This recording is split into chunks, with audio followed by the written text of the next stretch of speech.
Channel पर आप लोग का स्वागत है। झूमर अच्छा लगे तो लाइक, शेयर और सब्सक्राइब कीजिएगा और कमेंट भी करके बताइएगा। परवल बेचे जाइब भागलपुर, ए राजा मत रह दूर। परवल बेचे जाइब भागलपुर, ए राजा मत रह दूर। परवल बेचे जाइब भागलपुर, परवल बेची बेची टिकवा गढ़ाइबा। परवल बेची बेची टिकवा गढ़ाइबा, टिकवा पहिनबा जरूर, ए राजा मत रह दूर। परवल बेचे जाइब भागलपुर, ए राजा मत रह दूर।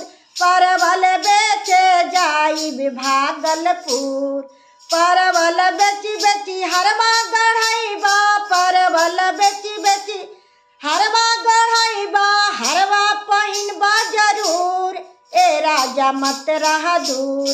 परवल बेचे जाइब भागलपुर, ए राजा मत रह दूर।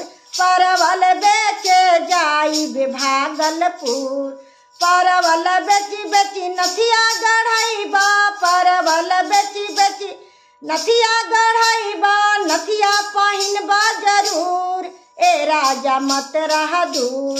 परवल बेचे जाइब भागलपुर, ए राजा मत रह दूर। परवल बेचे जाइब भागलपुर, ए राजा मत रह दूर।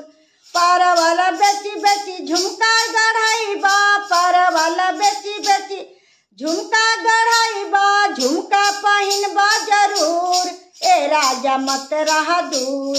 परवल बेचे जाइब भागलपुर, ए राजा मत रह दूर। परवल बेचे जाइब भागलपुर, ए राजा मत रह दूर।